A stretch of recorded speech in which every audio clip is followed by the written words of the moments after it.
de esta presentación es la siguiente. Vamos a hablar acerca de la variación de velocidad en los motores de inducción trifásicos. Esta charla y también el curso se centraría netamente en el control de velocidad de motores de inducción trifásicos, rotor jaula de ardilla, ¿ok? Teniendo en cuenta de que también existe variación de velocidad en otros tipos de motores y bueno, conforme está avanzando la tecnología, también están saliendo nuevos tipos de motores, como motores de reluctancia variable, motores, bueno, los motores síncronos de imanes permanentes, que también trabajan con variable velocidad, pero no es el foco de nuestro curso, ya que son temas todavía poco explorados y poco demandantes por la industria aún. Vamos a hablar acerca del principio del variador de velocidad rápidamente. Vamos a darle una revisión a cómo es que funciona el variador de velocidad para utilizarlos como motores de inducción. Vamos a hacer un ejercicio y una explicación de cómo seleccionar el variador de velocidad en la mayoría de las aplicaciones, ¿no? En las aplicaciones más convencionales, ¿no? Ya que van a haber algunas aplicaciones que sí son un poco más especiales y requieren de un análisis adicional. Y luego voy a estar muy complacido de resolver sus preguntas, sus dudas acerca de lo que hablemos el día de hoy, para que puedan llevarse algún conocimiento enriquecido en su formación o para su labor diaria en el trabajo. ¿Ok? Muy bien. Entonces, procedemos. Variación de velocidad en los motores de inducción. Para empezar, el motor de inducción trifásico, ¿por qué el motor de inducción? ¿Por qué no otro tipo de motor? Como ustedes sabrán, el motor de corriente alterna de inducción trifásico, motor asíncrono, es el motor más utilizado por las industrias, ya sea gran industria, mediana industria, pequeña industria, para generar el movimiento de sus máquinas. Es el motor más utilizado debido a sus grandes propiedades como el poco mantenimiento, su alta eficiencia y demás, ¿no? Tenemos, por ejemplo, en pantalla la imagen de un motor de inducción, ¿no? Este motor podría ser, por ejemplo, es una imagen animada, un motor de más o menos 500 kilowatts, 600 kilowatts, ¿no? Recordemos que tenemos motores desde lo más pequeñito, desde medio HP, un cuarto HP, hasta llegar al 1 mega, 2 mega, 2.5 megas en baja tensión, y bueno, también en media tensión, pero el día de hoy vamos a hablar netamente de baja tensión. ¿Por qué utilizamos estos motores? Bueno, estos motores nosotros los conectamos a una fuente de energía, tenemos una fuente de energía, y a través de un mecanismo, de un accionamiento que utilizamos, llámese arranque directo, arranque este triángulo, arranque por transformador, cualquier tipo de accionamiento, brindamos energía al motor eléctrico, y este motor eléctrico que recibe esta potencia eléctrica nos va a entregar una potencia mecánica. Va a tener la propiedad o la posibilidad de que nosotros en su eje dispongamos de una potencia mecánica. Esta potencia mecánica se refleja como torque desarrollado en el eje y la velocidad. Dos parámetros importantes que los amigos del departamento de mecánica nos indican o utilizan para que ellos seleccionen al motor de inducción. ¿Ok? Entonces, bajo estos dos parámetros, torque y velocidad angular, puse en esa fórmula porque es la fórmula original, bajo esos dos parámetros es que las máquinas y los procesos se mueven, bajo velocidad y bajo el torque que necesitan desarrollar. Y el motor es quien les brinda la posibilidad de desarrollar ese torque y la velocidad necesaria. La potencia en la salida del eje del motor está definida por una fórmula que está mostrándose ahorita, que deriva de la fórmula anterior, pero ahora con valores más comerciales, newton metros, RPM, kilowatts, como potencia en el eje del motor. Entonces, aquí otra vez vemos claramente, ¿no? ¿Qué necesitamos en el eje del motor? Velocidad y torque. Entonces, estos son dos parámetros importantes que debemos mantener cuando se utiliza el motor para un proceso. Pero ahora, nosotros estamos buscando variar la velocidad. Entonces, si vamos a variar la velocidad, deberíamos entender qué implicancias conlleva variar la velocidad, cómo se comporta el torque, cómo se comporta la velocidad en el eje del motor propiamente dicho. ¿Ok? Entonces, ¿de qué depende la velocidad en el eje del motor? Y aquí está una fórmula que mucho se revisa en los cursos de máquinas eléctricas, en los institutos, en la parte de ingeniería, ¿no? La velocidad en el eje de un motor asíncrono, de un motor de inducción Hall-Berría, es igual a 60 por F, que es la frecuencia de alimentación, dividido entre el par de polos del motor, ¿ok? El par de polos. Recordemos que esta parte del bobinado, las bobinas, la distribución de las bobinas, la cantidad de bobinas que hay en el motor eléctrico van a determinar la cantidad de polos que tiene el motor y por ende la velocidad. Multiplicado por 1 menos S. Ese es el deslizamiento. Deslizamiento es un factor, es un parámetro natural de los motores asíncronos, ¿ok? Natural de los motores asíncronos. ¿Qué es un motor asíncrono? Un motor asíncrono es aquel motor cuyo eje no se mueve necesariamente a la misma frecuencia con la que se mueve el campo magnético generado por el estator, ¿ok?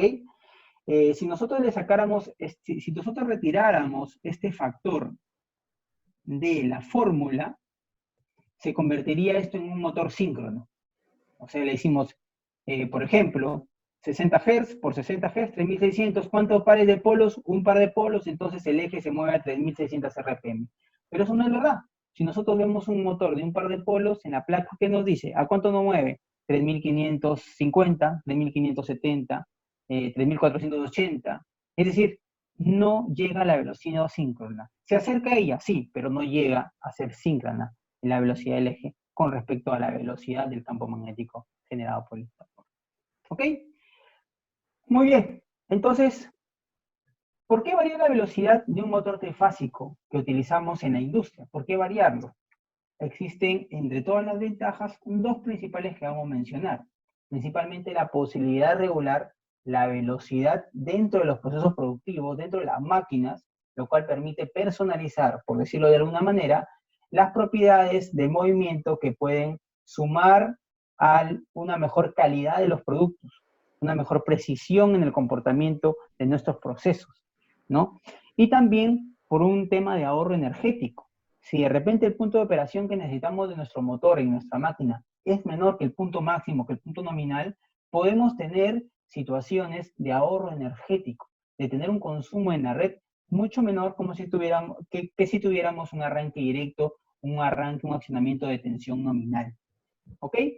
¿Cómo se varía la velocidad? Ya habíamos hablado de que la velocidad en el eje depende de tres factores: frecuencia, deslizamiento y par de polos. El par de polos es un parámetro constructivo del motor que no lo podemos variar. Existen motores de diversos números de polos, pero son motores muy voluminosos que se utilizaban en el pasado, ahora ya no más porque su eficiencia no es la adecuada y aparte por el espacio que ocurren y la poca regulación de velocidad que nos ofrecen. El deslizamiento es otro parámetro, sí, muy bien el deslizamiento. Hay algunas teorías de variación de velocidad en las cuales hacen uso del deslizamiento, pero tenemos puntos a descontar, como por ejemplo el torque, que es un punto muy importante que debe de conservarse o debe trabajarse cuando trabajamos con variadores de velocidad. Y por último, la frecuencia. ¿La frecuencia de qué? La frecuencia de alimentación del motor, la frecuencia de la tensión que llega al estator de nuestro motor. Entonces, un variador de velocidad no es más que un variador de frecuencia, ¿ok? Lo que varía, lo que genera nuestro variador de velocidad es una variación en la frecuencia de alimentación del motor. Entonces, regresando a un esquema inicial que vimos, ¿no? Tenemos la fuente de energía, la cual tiene tensión y frecuencias constantes. Nosotros no podemos variar la tensión y la frecuencia de la red. Ya viene definida por la empresa que nos suministra la energía o por la estación de generación, ¿ok? Y esta es la tensión que está distribuida por toda la planta o por todo el lugar de utilización, ¿ok? Esta tensión ingresa a nuestro variador de velocidad y este variador de velocidad alimenta a nuestro motor, pero ahora ¿cómo? Con tensión variable y frecuencia variable. Es decir, el variador de velocidad permite que alimentemos al motor con tensión y frecuencia variable. Esta tensión y frecuencia variable nos conviene que sea así. ¿Por qué? Ya habíamos hablado antes. El trabajo mecánico que va a recibir la máquina o el proceso necesita dos cosas: velocidad, que depende de la frecuencia, y torque. Y ahora, ¿de quién depende el torque? Existe una relación muy cercana de que el torque es proporcional, por decirlo de alguna manera, esto no es preciso, es cercano a la relación entre el voltaje y la frecuencia que llegan al motor. Es decir, si yo alimento al motor con 440 y 60 Hz, me va a poder brindar toda su capacidad de torque. Pero si quiero bajar la velocidad a la mitad y quiero que conserve el torque, ¿qué tengo que hacer? Disminuir a la mitad tanto el voltaje como la frecuencia, para que esta relación se mantenga y por ende poder conservar el torque en el eje del motor hacia la máquina del proceso. Ok, entonces acá hay una rápida gráfica que nos puede ayudar, ¿no? Aumentamos el voltaje y la frecuencia a la vez, por acá la gráfica azul, la aumentamos a la vez de manera proporcional y el torque prácticamente, esta curva es ideal, no es necesariamente así en la realidad, prácticamente en la mayor parte del rango de la frecuencia de utilización puedo tener un torque constante. Entonces, esta es principalmente una de las grandes ventajas de utilizar un variador de velocidad. ¿Ok?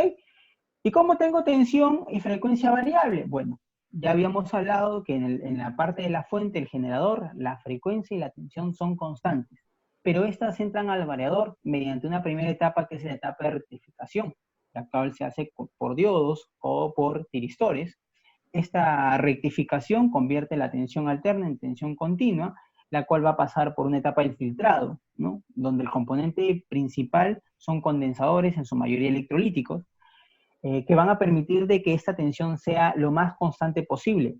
No, lo que se muestra acá es ideal, obviamente, no es perfectamente así, sobre todo cuando hay carga, la carga en el rizado, cuando hay más carga, el rizado aumenta. Entonces, pero nos permite tener una tensión continua, ¿ok? Y esa tensión continua, como está, pasa una parte de rectificación, la cual nos permite tener otra vez tensión alterna, pero ahora, como lo dijimos así anteriormente, con la característica de tener sus valores de tensión variable y de frecuencia variable. Estas tres etapas que forman parte del variador están comandadas por una electrónica de control, donde se desarrollan todos los algoritmos, todos los sistemas de protección del variador y del motor que nos permiten tener una mayor confiabilidad del sistema. ¿Ok? Y todos estos algoritmos de control están en diferentes componentes de la electrónica de control. También disponemos de entradas, salidas, analógicas, digitales, puertos de comunicación, etc. Y acá una parte interesante que vamos a desarrollar en el curso es, pero si sale una onda cuadrada y la onda senoidal es la onda que normalmente energiza al motor, ¿cómo es que una onda cuadrada permite los mismos efectos? Debido a que esta onda cuadrada, si hacemos un análisis en frecuencia, esta onda cuadrada tiene un valor eficaz equivalente a una onda senoidal. Entonces, haciendo uso de la modulación de ancho de pulsos, podríamos tener más voltaje eficaz o menos voltaje eficaz. Y haciendo uso de la cantidad de pulsos, tanto en el semiciclo positivo o en el semiciclo negativo, vamos a poder aumentar o disminuir la frecuencia que llega hacia el motor y por ende la velocidad. ¿Ok? Entonces, si ya sabemos cómo el variador de velocidad puede brindar tensión variable y frecuencia variable al motor, ¿eso bastará para controlar al motor? No. Los variadores de velocidad, durante todo el tiempo que han existido, se han venido desarrollando diferentes algoritmos de control, en los cuales vamos a mencionar dos como los más generales que existen. El control escalar o el control lineal, que se le conoce como el control voltaje-frecuencia, ¿no? Es el control que se basa en la relación que yo hice al inicio de la presentación, que decíamos que el torque es proporcional al voltaje y la frecuencia. Sí, es una idea no tan exacta, ¿ok? Hay cierta matemática involucrada, pero lo cierto de la curva es esta. Solamente en un rango de la frecuencia tenemos un torque constante. ¿Por qué aquí dice 200%? Porque los motores, con el uso de variador de velocidad, podrían tener momentos, espacios para desarrollar esta cantidad de torque. Pero miren, ¿qué pasa si yo le bajo la velocidad a mi motor menos de 10 Hz, menos de 5 Hz? Lo quiero llevar a un voltaje, a una velocidad menor, algo que no es usual en todas las aplicaciones, pero podría darse y bajo ciertas condiciones, ¿ok? Vemos que la capacidad de torque de nuestro motor empieza a disminuir. ¿Y qué pasa si lo llevo al contrario, al otro lado, a la frecuencia nominal? Vemos que empieza la velocidad en el eje, empieza a desfasarse con respecto a la frecuencia de cambio del campo magnético. Entonces, realmente, como decíamos, es un motor asíncrono, no va a llegar a la velocidad, pero ya nos empieza a tener algunas repercusiones también en el torque. Llega hacia un límite, nada más. ¿Ok? Entonces acá hay una cierta desventaja, es un control muy básico, sirve en algunas aplicaciones, claro que sí, pero se desarrolló un control llamado el control vectorial de flujo. De este control vectorial derivan varios tipos de controles que vamos a encontrar en diversas marcas, ¿ok?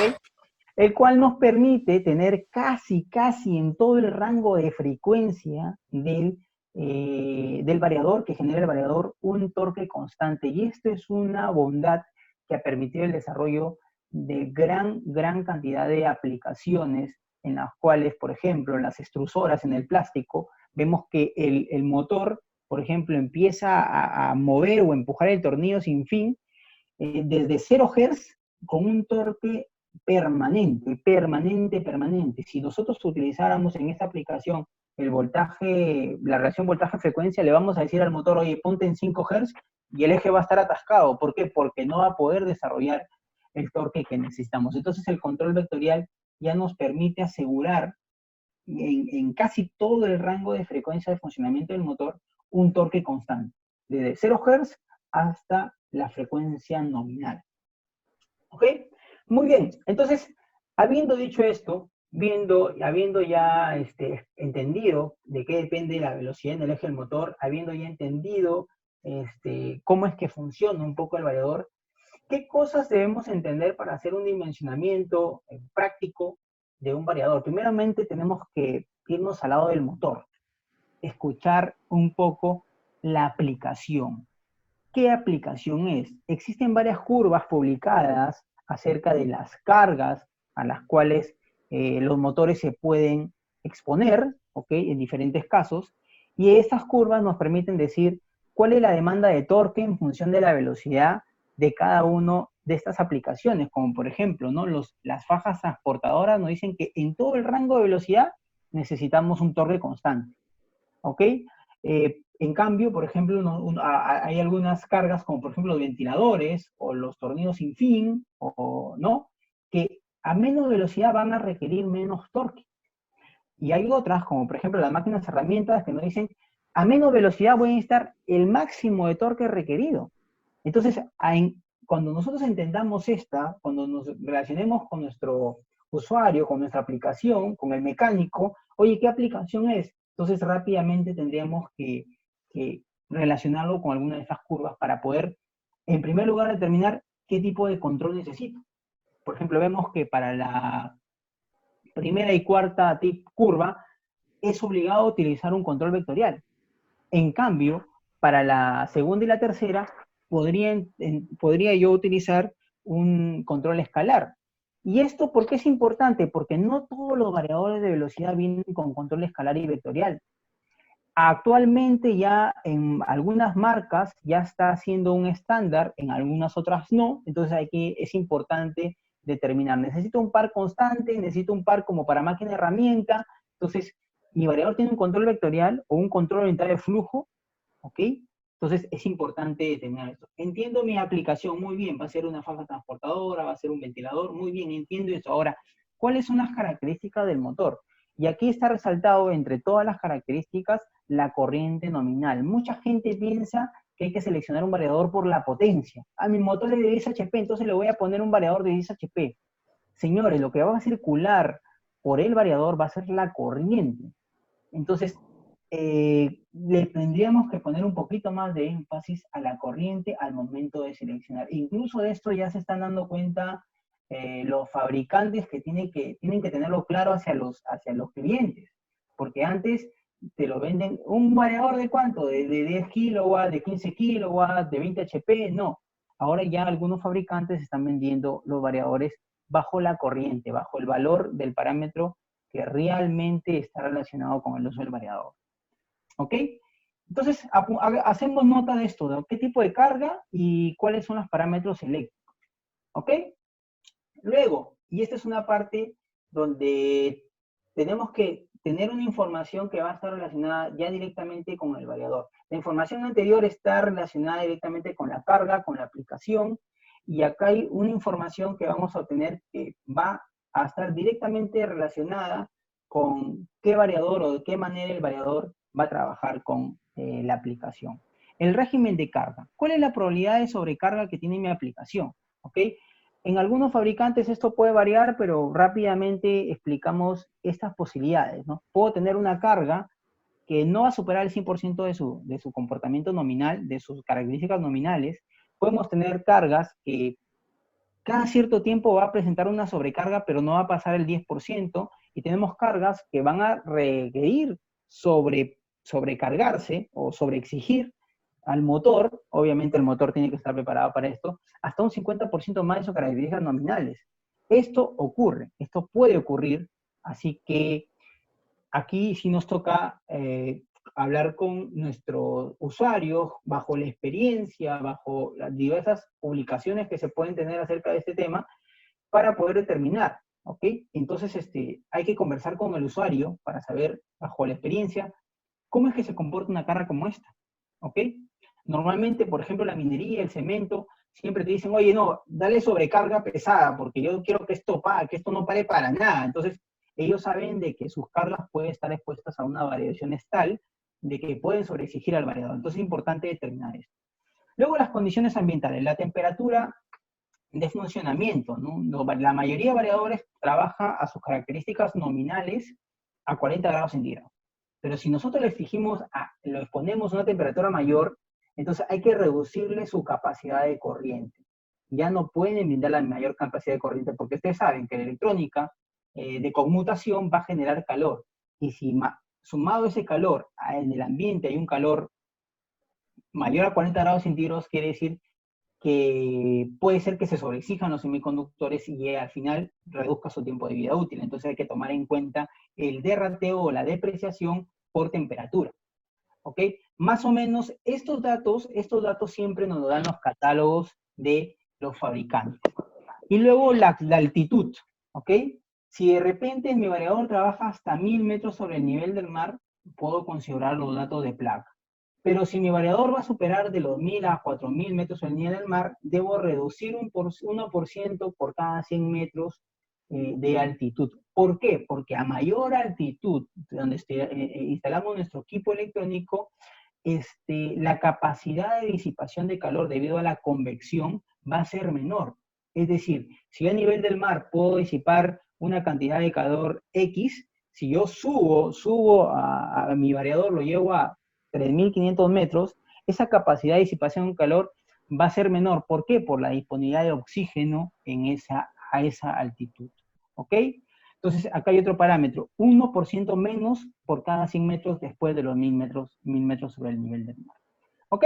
Muy bien, un ejemplo rápido vamos a ver acá de cómo seleccionar un variador de velocidad. Tenemos, supongamos, un molino de bolas, que es una aplicación en cemento, en minería, de un motor que tiene los siguientes datos: 460 voltios, 910 amperios, ojo, 910 amperios, ok, 60 Hz, potencia, revoluciones, etcétera. La temperatura de trabajo puede llegar a 42 grados centígrados. La altitud, supongamos que esto es una cementera o mejor dicho, una mina, una planta que está por los 2200 metros sobre el nivel del mar, y el cliente o la experiencia ya nos dice, este es un régimen de carga sobrepesado. ¿Ok? Muy bien, hacemos un análisis rápido y por ejemplo, podría ser uno de los variadores, pero vamos a hacer el análisis de esta información que nos da. Hagamos el análisis del motor. Decíamos, es un molino de bolas, perfecto, es una aplicación de par constante. ¿Qué quiere decir? Necesito un variador con control vectorial o superior, ¿ok? Es decir, un control más avanzado que el vectorial. Datos del motor: tensión, potencia, revoluciones, pero acá, dato importante, la corriente. Además de la tensión, obviamente, además del resto de parámetros, la corriente, 910 amperios. ¿Ok? Perfecto. Análisis del variador. Necesitamos un variador que soporte sobrecargas pesadas. Esto también basado en la experiencia de la misma aplicación. ¿Ok? La temperatura es de 42 grados centígrados, o sea, estamos 2 grados por encima de 40, entonces necesitamos depreciar 2% a la capacidad de nuestro variador para que pueda ser útil en mi aplicación. Perfecto. Listo. La altitud está a 2200 metros sobre el nivel del mar. como ya sabemos que de 0 a 1000 metros sobre el nivel del mar no va a haber problemas, a partir de 1000 metros sí tenemos que disminuir 1% por cada 100 metros. Entonces, le resto los 1000 metros a estos 2200 y me quedan 1200 metros. Entre 100 es un 12, es 12, y sería el 12% que tengo que depreciar a mi variador. Por ende, conclusión de esto, mi variador, la corriente de mi variador, el variador que yo elija, va a tener que ser depreciado 14%, 2% por la temperatura y 12% por altitud, ¿ok? Y el régimen de carga va a ser sobrecarga pesada, ¿ok? Bajo esta premisa, yo me voy al catálogo, me voy a algún fabricante, como por ejemplo en esta vez he elegido el catálogo de ABB, de un variador de la línea del ACC800, un variador muy adquirido por la industria pesada, ¿ok? Entonces digo, dato principal, ¿a qué tensión va? Bueno, no lo dice acá, pero yo se lo digo, este variador ya viene con un control para vectorial superior al vectorial, ¿ok? Así que en el aspecto del tipo de control está cubierto, ¿ok? Luego la tensión. Este variador soporta hasta 500 voltios. ¿Cuánto me pide la aplicación? 460. Perfecto, estoy cubierto. Tercer punto. Este variador me está exigiendo un uso de sobrecarga pesada. Justamente en este catálogo tengo regímenes normales, sobrecargas ligeras y sobrecargas pesadas. Entonces, para cada una de estas circunstancias tenemos valores diferentes de corrientes y de potencias para el mismo equipo. Por ejemplo, este equipo tiene corriente 503, por ejemplo, para una aplicación normal, 483 para una ligeramente pesada y 361 para una sobrecarga pesada. Entonces, ya estamos cumpliendo con el tercer punto. Cuarto punto. La corriente del motor nos dijo en el slide pasado que era 910. Muy bien, pero ojo, nos dice, ¿no? Tenemos que depreciar al variador 14%, 2% por temperatura y 12% por altitud. Entonces, este valor, que obviamente hasta este punto donde hemos llegado, este valor hasta este punto cubriría lo que necesitamos cubrir. Si nuestro motor es 910 con 987 amperios, ojo, miren, aquí es amperios, con 987 ya cubrimos, pero le tenemos que aplicar la depreciación. Entonces, 987 menos el 14%, ¿cuánto es? 848 amperios. Lamentablemente, este variador de 987 amperios no nos va a servir para la aplicación. ¿Qué hacemos? Tenemos que pasar al siguiente inmediato superior. ¿Ok? Y hacemos la misma operación. 1085 amperios es la corriente que me permite en sobrecarga pesada este siguiente variador. Muy bien, hago el análisis, le quito el 14% y a cuánto llega la corriente, a cuál es su capacidad real de este variador bajo las condiciones ambientales y de carga que estamos previendo, 963 amperios. Perfecto, me quedo con este variador. Entonces, de esa manera, ya he elegido mi variador de velocidad para mi molino de bolas bajo el esquema de sus características eléctricas del motor, la corriente como un principal actor aquí, y el voltaje y el voltaje. He elegido un variador teniendo el esquema del tipo de control que necesito, ¿ok? He elegido el variador también respetando las condiciones ambientales, ¿ok? Y respetando el régimen de carga de esta aplicación. ¿Ok? Muy bien. Entonces, de esa manera, ya uno puede hacer una selección de variadores. ¿Ok? Definitivamente esto es un proceso bastante práctico en la mayoría de casos, ¿ok? Pero hay aplicaciones especiales, como le dije anteriormente, ¿no? Aplicaciones donde vamos a requerir variadores de 12 pulsos, de rectificación bajo de armónicos, regenerativos. Estos son temas un poquito más específicos que se tocarían en algunos tópicos del curso. Resistencia de frenado para motores que tienen alta, digamos, se demoran mucho en detenerse. Módulo de comunicación según el sistema de control, entrada y salida, categoría de seguridad funcional, filtros a la salida del variador, ¿no? Esto es algo que muchas personas dicen, oye, ¿por qué un filtro es una reactancia, un DVT, qué cosa es? Existen varios filtros, ¿ok? Las categorías DMC, eso es importante. Si utilizamos un variador de velocidad en un ambiente residencial, hay ciertas categorías, en un ambiente industrial otras categorías.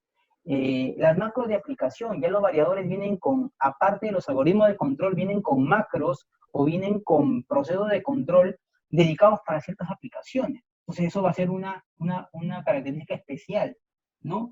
Los sistemas de climatización, ¿no? De repente ya no puede ser por aire, sino tiene que ser por agua, tiene que ser por aire acondicionado, depende del lugar de instalación, por ejemplo, eso es un caso especial. La envolvente, ¿no? Tengo un ambiente donde hay demasiado polvo, hay demasiada polución, entonces tengo que también tener un variador que pueda soportar esas condiciones ambientales un poco más agresivas, más allá de la altitud y la temperatura. ¿Ok? Muy bien. Si existen algunas preguntas, por favor, Eric, ayúdame con las Hola, preguntas. Sergio. Sí, acá hay una pregunta. Consultan, ¿cualquier motor puede ser usado por un variador o qué características debe tener?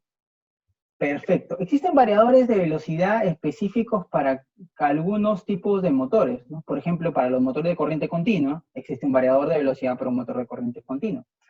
Para variadores, para motores de corriente alterna de inducción asíncronos, es nuestro variador de velocidad AC, que ya conocemos. Pero este variador de velocidad en la mayoría de los casos, al menos va a depender de la naturaleza del motor, ¿no? En el caso del motor trifásico de corriente alterna, su velocidad depende de la frecuencia. Entonces vamos a poder utilizar un variador de velocidad AC para controlarlo. Ahora, estos variadores a veces también pueden utilizarse con otro tipo de motores, ¿no? Por ejemplo, el variador que yo les he mostrado ahorita como ejemplo, el AC800, sirve para motores de imanes permanentes, para motores de reluctancia y para motores asíncronos trifásicos de jaula de ardilla, ¿no? Entonces, depende de la naturaleza del motor, depende de qué depende la velocidad del motor, para eso estará el variador de velocidad adecuado. Preguntan acá, ¿qué marca de variadores son las más comunes en la industria? Bueno, la verdad el tema de las marcas está en cierta medida segmentado, ¿no? En la agroindustria se usa mucho Siemens, se usa mucho Schneider, en la zona cementera, en minería se usa mucho Rockwell, se usa mucho ABB, ¿ok? Y bueno, por ahí un poco mezclados entre todos puedes encontrar en diversas industrias, pero bajo la experiencia he podido percatar de que hay cierta influencia o cierta preferencia, ¿no? También hay Acá me, variadores Schneider. Ujú. acá me Sí, sí, sí, consultan prosigue. cómo se comporta el variador con motores de 50 o 60 Hz.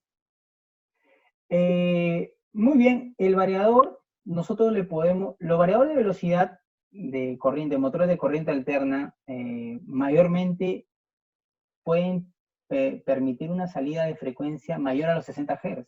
Pueden permitir hasta 500 Hz, como también nosotros los podemos configurar hasta 20, 30, 40 y 50. Entonces, si tenemos un motor que es de 50 Hz, nosotros cuando ingresamos los datos de placa de motor al variador, tendríamos que respetar lo que dice la placa.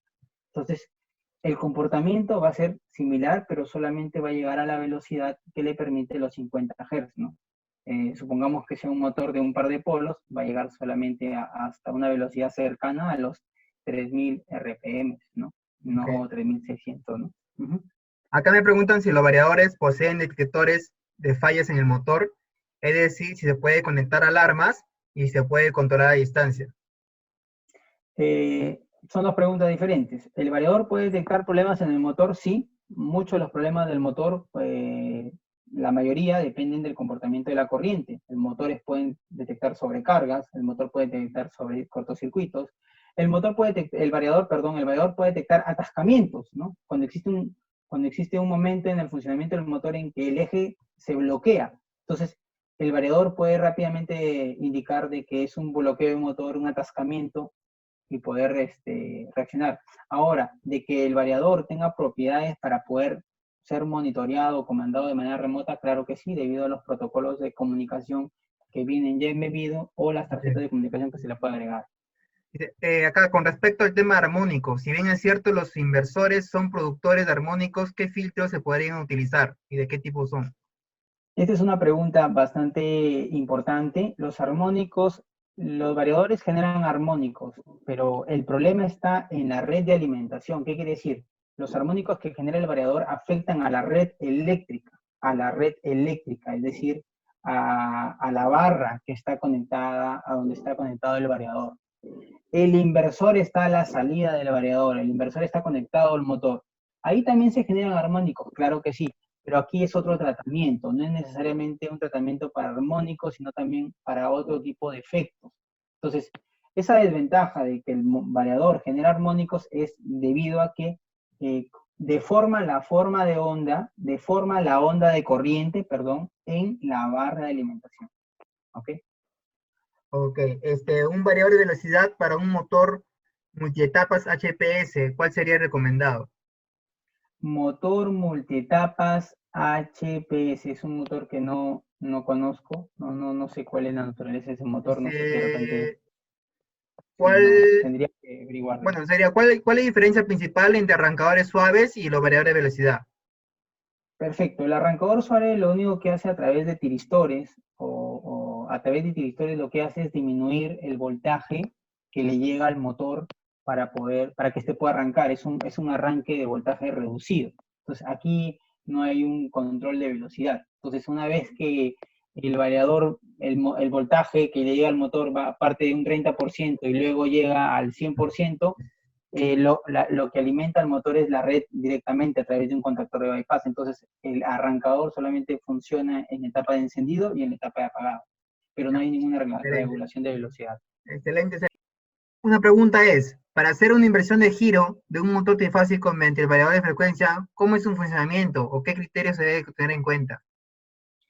Mm, Para hacer la inversión de giro, obviamente va a depender de la aplicación, qué tan necesario sea, y hay que tener en cuenta de que debido a que el variador de velocidad va a hacer el proceso de deceleración, obviamente, ¿no? Entonces, habría que ver qué implicancias mecánicas con respecto a los tiempos de deceleración y aceleración para el nuevo sentido de giro. Obviamente, el sentido de giro en el variador de velocidad, debido a que él genera las tres fases, puede también invertir las tres fases de manera electrónica, por decirlo de cierta manera, y va a estar quizás con un comando por entrada analógica, perdón, por entrada digital, analógica o por bus de campo, no hay problema, pero sobre todo es ese tema, ¿no? De la implicancia con respecto a la mecánica, ¿no? Los tiempos de aceleración y aceleración a veces pueden ser importantes, son importantes al momento de configurar esta parte, ¿no? Ok, otra pregunta. ¿Un solo variador puede controlar más de un motor? Claro que sí, un solo variador puede comandar varios motores, pero en la mayoría de las marcas, y yo creo que en todas las marcas, cuando hacemos uso de esta aplicación, obviamente la protección de motor no está habilitada, ¿no? ¿Por qué? Porque cada motor tendría que tener un elemento de protección. Usualmente se coloca relés térmicos eh, o guardamotores, pero también hay una limitación con el tema del algoritmo de control, ¿no? Usualmente las marcas indican de que cuando usamos un control multimotor, por decirlo, como un solo variador, el algoritmo de control es el más básico, el voltaje-frecuencia. No podemos utilizar un algoritmo vectorial o superior debido a que estos necesitan el modelo matemático del motor y en este caso pues son varios motores. Ok. ¿Qué tipo de protocolos de comunicación manejan actualmente los variadores para integrar con SCADA o cuál se sugiere o cuál es el sugerible, ¿no? Bueno, los protocolos de comunicación, ahorita hay gran variedad de protocolos de comunicación, entendemos de que hay una alta tendencia al Ethernet, pero se sigue utilizando mucho el Profibus. El Profibus DP es un protocolo muy robusto, muy seguro, pero para poder llegar a un nivel SCADA, el Profibus DP va a requerir de un elemento de control, un elemento intermediario, como por ejemplo un PLC, para poder ya llevar la información a través del PLC al del variador al SCADA, ¿no? También hay posibilidad de colocarles tarjetas de comunicación Ethernet, Ethernet IP, Modbus TCP. En el caso del Modbus TCP, por ejemplo, sí nos permite una integración directa de los variadores de velocidad hacia la SCADA, ¿no? En el caso del Ethernet IP, nunca lo he probado, nunca lo he visto. Lo que he podido revisar y hacer es mediante un PLC también, similar al Profibus DP.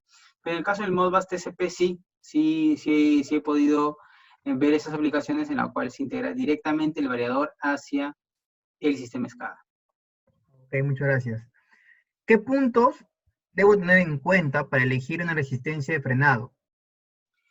Excelente. La resistencia de frenado va a estar en relación a la potencia que se genera en los bornes del motor cuando el motor en el proceso de deceleración se convierte en un generador. Hay diversas tablas en la cual nos puede indicar algunos promedios de potencia o de tiempo en el cual se puede seleccionar la resistencia de frenado, pero va a ser, dependiendo de la aplicación, la cantidad de potencia, que hay que apoyarse con algunos cálculos o algunas tablas, ¿no? Pero sí ya hay información preestablecida y práctica para poder elegirlos, ¿no? Pero sobre todo es eso, ¿no? La cantidad de potencia que se genera en los bornes del motor en el proceso de deceleración. Ok. Dice que, ¿cuán cierto es que el ruido o los armónicos afectan el rendimiento del motor respecto a los rodamientos? El rendimiento del motor, hay que partir de una idea primordial. Si vamos a trabajar con un motor con variador de velocidad, el motor debería estar preparado o cumplir ciertas condiciones para trabajar con variador de velocidad. Una de esas condiciones, en el mejor de los casos, es que se utilicen rodamientos aislados, es decir, que no hayan corrientes parásitas, por decirlo de esa manera, que puedan inducirse en los rodamientos y empezar a calentar y por ende perder un poco de vida útil, ¿no? Hacer que su vida útil sea menor. Entonces, eso es lo que puede ocurrir. Por otro lado, si no son motores necesariamente con los rodamientos aislados, existen filtros como el filtro de modo común que permite que la cantidad de ruido o de corrientes inducidas en los rodamientos sea menor. Además de que esto funciona también con el tema de los cables apantallados y demás. Ok, muchas gracias. Dice, para un ascensor, ¿qué tipo de control es recomendable? Para un ascensor, un elevador, definitivamente es un control vectorial o superior al vectorial. Normalmente se utilizan en este tipo de aplicaciones algunas macros especiales también para elevadores o controles vectoriales con lazo cerrado, es decir, utilizando encoders. Entonces es importante verificar de que el variador que vamos a utilizar realmente esté preparado para la aplicación y, como les mencionaba, hacer uso de un encoder con un variador procesador y un control vectorial hace que este control sea cada vez más preciso, o sea, que podamos tener un control mucho más preciso en las rampas, incluso en los sistemas de elevación. Las rampas no son lineales, son curvilíneas tipo S, de aceleración y deceleración, pero para esto siempre es recomendable utilizar encoders y, si es posible, de preferencia alguna macro para hosting o lift, que se encuentran en diferentes modelos de variadores. Ok, muchas gracias. Otra consulta. En algunas aplicaciones emplean guardamotores antes del variador para protección. ¿Se sugiere hacer esta práctica? El uso del guardamotor en los variadores es un uso que ya está estandarizado por un tema de costumbre, me parece, más que nada, ¿no? Porque el guardamotor no va a proteger al variador. Recuerden que quien está protegiendo al variador al motor es el variador, y por ende lo que toca proteger es al variador. La función del interruptor o del guardamotor que está aguas arriba del variador es netamente una función de seccionamiento, ¿no? Si queremos proteger a un variador, se tiene que hacer con fusibles ultra rápidos para semiconductores, ¿no? AR, GR, que en el caso de un cortocircuito, una falla de una corriente que crezca muy rápido a magnitudes muy altas, el fusible tenga la capacidad de, digamos, abrir el circuito inmediatamente y no permitir de que se malogren los semiconductores, ya sean del rectificador o del inversor. Ok, ingeniero. Muchas gracias. Esas serían todas las preguntas. Gracias. Hasta luego. Hasta luego.